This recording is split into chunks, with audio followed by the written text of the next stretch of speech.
Salut les chers apprenants, je vous souhaite la bienvenue sur notre chaîne. Et aujourd'hui, nous allons voir une notion très importante en physique en ce qui concerne la projection de vecteurs. Pourquoi cette notion en ce jour? Parce que nous avons constaté que beaucoup d'étudiants ou même des élèves ont des difficultés à manipuler cette notion quand il s'agit de déterminer la composition des vecteurs dans un repère du plan ou bien dans un repère d'espace. Dans n'importe quel type de repère, quand il s'agit de déterminer les composantes des vecteurs, nous voyons très souvent ça avec des forces. Voilà, des connaissances des forces dans un repère. Donc, ces apprenants, si vous avez aussi des difficultés à y arriver, ou bien à pouvoir projeter les vecteurs ou bien les forces, nous vous invitons à suivre cette vidéo jusqu'à la fin. Vous allez comprendre beaucoup de choses. Ici, il est question de comment il faut projeter les vecteurs dans un repère autonomé donné. C'est-à-dire, je vais déterminer les composantes des vecteurs OB et les vecteurs OC. Comment je vais arriver à faire cela? Les composantes des vecteurs OB et les vecteurs OC dans le repère du plan O et X et O et Y. Comment je vais arriver à le faire? Il faut bien noter que les vecteurs X et Y sont ici des vecteurs unitaires. C'est très important à savoir. Si vous suivez cette vidéo jusqu'à la fin, vous allez savoir pourquoi il est important de savoir ou bien de connaître la nature des vecteurs de base. Donc ici, nous voulons aussi projeter ou déterminer les composantes du vecteur OB dans notre repère d'espace ou bien dans notre repère du plan O et X et Y. Comment arriver à le faire? C'est là la question. Donc ici,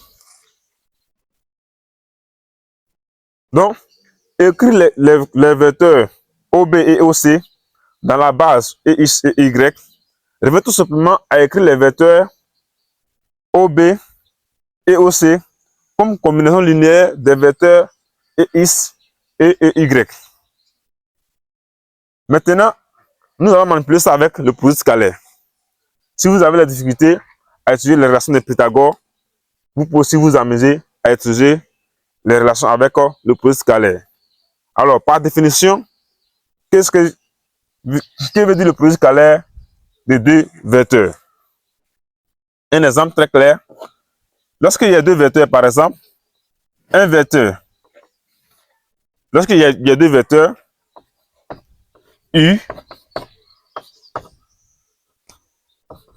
et V par exemple, et je suppose que l'angle entre la direction de ces deux vecteurs est un angle que nous allons appeler alpha. C'est-à-dire l'angle orienté V par les vecteurs V et U est égal à alpha. Je vais déterminer le produit scalaire des vecteurs U et V. Donc, lorsqu'il fait U scalaire vecteur V, voilà comment on note d'abord le produit scalaire. Pour ceux qui ne savent pas. Lorsqu'on note comme ça, les vecteurs U et V ici sont les vecteurs quelconques. Je répète, ce sont les vecteurs quelconques. Donc ici, pour déterminer le produit scalaire du vecteur U et V, nous allons multiplier la norme d'abord du vecteur U, multiplié par la norme du vecteur V, qui multiplie le cosinus de l'angle formé entre les deux vecteurs. C'est-à-dire le cosinus de l'angle formé entre les vecteurs U et V, que nous avons appelé ici alpha. Donc, cette expression peut se résumer à la norme de U multiplié par la norme de V multiplié par le cosinus alpha. Avec alpha, l'angle formé se trouve entre les deux vecteurs. Donc, en s'appuyant sur ça, nous allons devenir maintenant déterminer les composantes du vecteur OB et OC par la méthode du produit scalaire dans la base EX et Y. Exprimer les vecteurs OB et OC dans la base EX et Y revient à écrire les vecteurs OB et OC comme combinaison linéaire des vecteurs de base, c'est-à-dire des vecteurs x et y. Lorsque je vais écrire les vecteurs OB et OX dans la base EX et Y, qu'est-ce que je vais faire? D'abord, le vecteur OB. Commençons d'abord par le vecteur OB. Le vecteur OB dans cette base, comme combinaison linéaire, c'est égal à le vecteur OB suivant X qui est multiplié par OB suivant X, la composante du vecteur OB suivant X qui multiplie le vecteur unitaire suivant X plus la composante du vecteur OB suivant Y qui multiplie le vecteur unitaire Y. Donc, voici. Maintenant, comme il faut déterminer le vecteur OB suivant X et OB suivant Y, c'est là la question. C'est-à-dire les composantes de ce vecteur. Pour déterminer le vecteur OB suivant X, chers apprenants, il faut tout simplement faire le produit scalaire.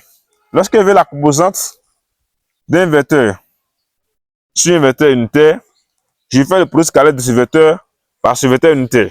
Donc, en réalité, le produit scalaire ici n'est rien d'autre que la composante d'un vecteur sur un autre vecteur. C'est ce qui veut dire le produit scalaire en réalité. Voilà pourquoi le produit scalaire de deux vecteurs est un scalaire. Ainsi, OB suivant X, c'est-à-dire la composante du vecteur OB suivant X ici, n'est rien d'autre que je vais donc faire le produit scalaire du vecteur OB par le vecteur EX. Le vecteur OB par le vecteur EX. Tout simplement. Maintenant, ça va maintenant bon de savoir, comme par définition, tout comme par définition, le produit scalaire de deux vecteurs. Je vais donc établir le produit scalaire de deux vecteurs OB et EX. Ça veut dire quoi? La norme du vecteur OB multiplié par la norme du vecteur EX multiplié ici par le cosinus de l'angle formé entre ces deux vecteurs, c'est-à-dire OB, le vecteur EX et le vecteur OB. Donc, comme ici, ce vecteur, le vecteur de base EX est un vecteur unitaire, alors, par définition d'un vecteur unitaire, la norme de ce vecteur unitaire vaut 1. C'est-à-dire que la norme de EX est égale à 1.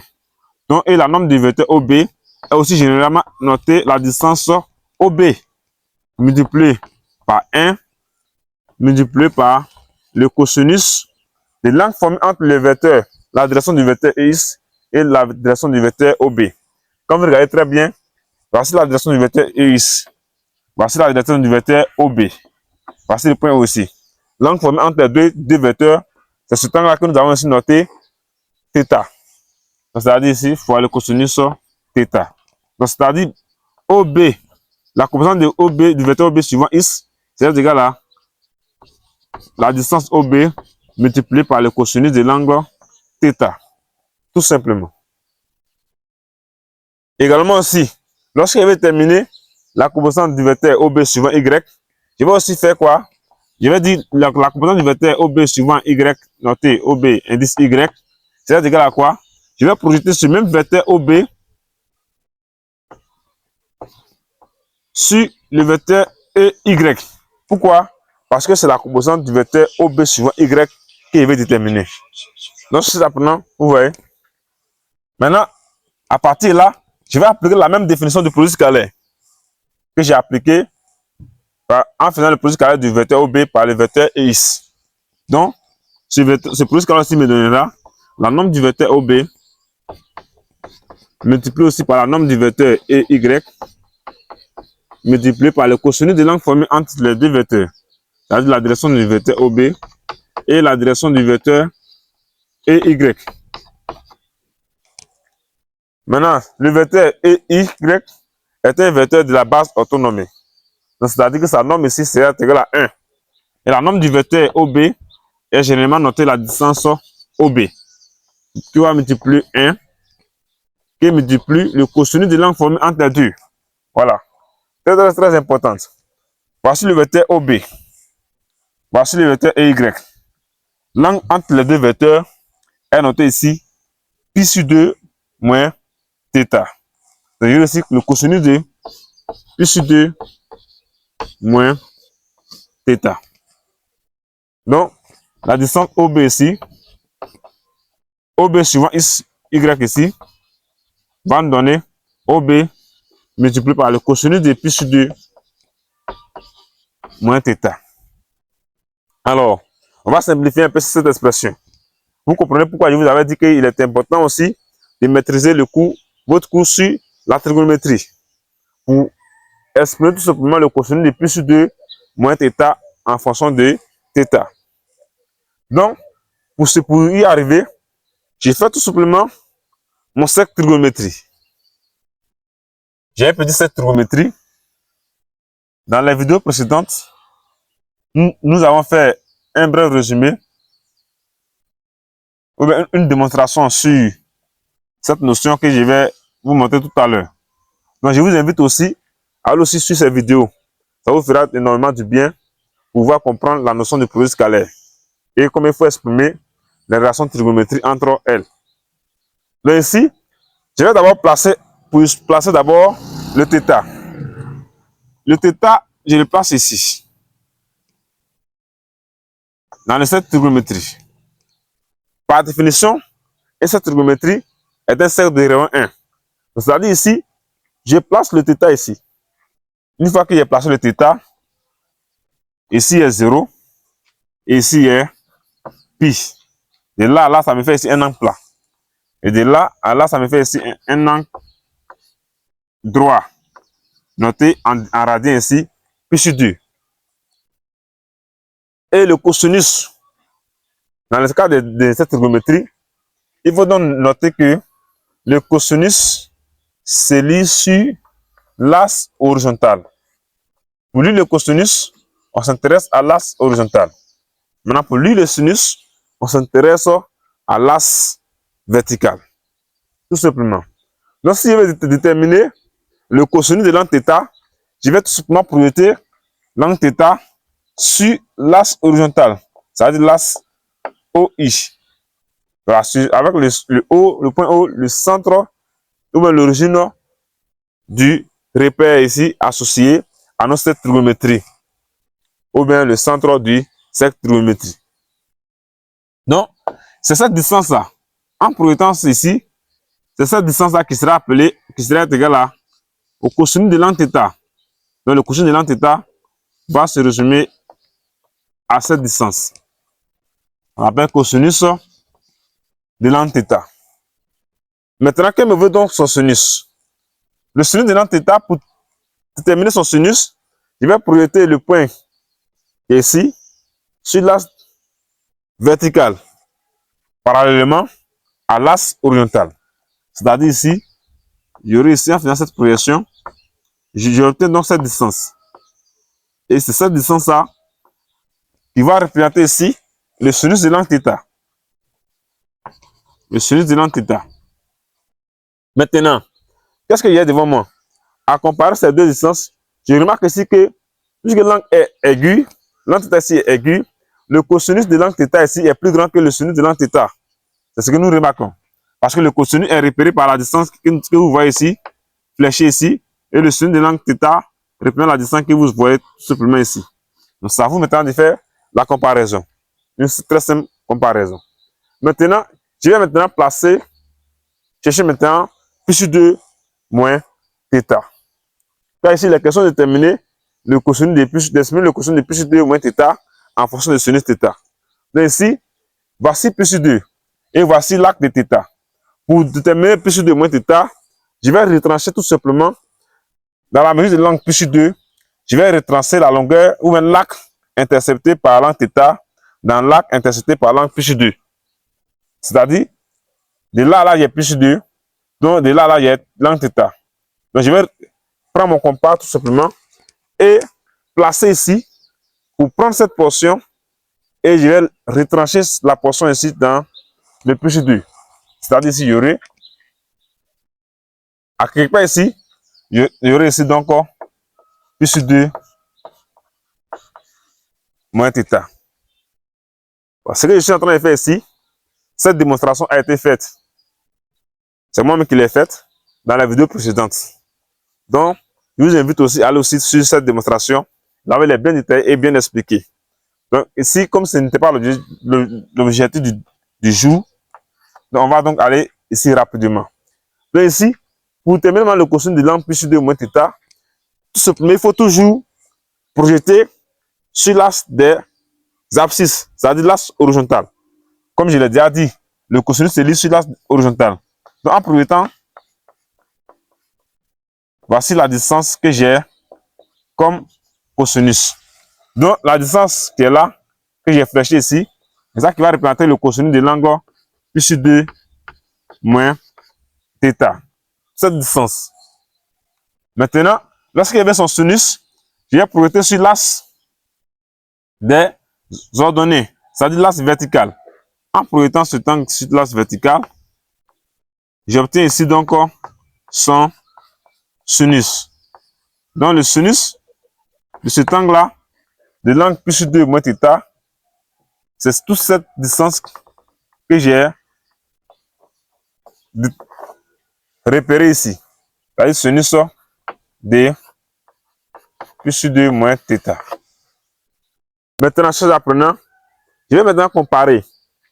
Lorsque je regarde très bien, si j'ai fait une très bonne projection, vous allez très bien remarquer que le cosinus, la portion d'espace, c'est-à-dire la distance que nous avons déterminée ici par le cosinus de l'angle pi sur 2 moins θ, cette même portion-là correspond quoi? Va correspondre au sinus de l'angle θ. Vous voyez? Quand vous faites la comparaison, si vous avez fait en tout cas une très bonne construction de cette trigonométrie et de très bonnes projections, vous allez remarquer que le cosinus de l'angle pi sur 2 moins θ va correspondre au sinus de θ. Donc, ce qui veut dire que dans cette projection, le OB suivant Y sera égal à OB. Au lieu de cosinus de pi sur 2 moins θ pour vous embrouiller, vous mettez tout simplement sinus de θ. Donc voici. Une fois que j'ai terminé les composantes du vecteur OB suivant X et suivant OY, je peux donc facilement exprimer ou bien écrire le vecteur OB comme combinaison linéaire des vecteurs X et Y. Comme suite. C'est-à-dire, je reviens dans l'expression du vecteur position OC et OB et je remplace OB suivant X que j'ai terminé par la méthode de produit scalaire qui fait OB fois cosinus de l'angle θ, c'est-à-dire OB fois le cosinus de l'angle θ suivant le vecteur X plus le vecteur OB fois le sinus de l'angle θ qui représente OB suivant Y suivant le vecteur Y tout simplement. Donc, chers apprenants, voici donc le vecteur OB écrit comme combinaison linéaire des vecteurs de base. Maintenant, si vous avez bien compris comment nous avons projeté le vecteur OB suivant le vecteur de base X et Y, amusez-vous aussi à exprimer le vecteur OC comme autant combinaison linéaire des vecteurs de base X et Y. Si vous avez aussi des difficultés, faites-nous plus en savoir dans les commentaires et nous saurons comment mieux vous aider à y arriver à faire cela. Donc, chers apprenants, je vous dis merci. Et si cette vidéo vous a été utile, n'oubliez pas d'ajouter un pouce et d'activer la cloche de notification afin de ne point du tout rater notre prochaine vidéo que nous allons faire. Bonne journée et bonne chance à vous.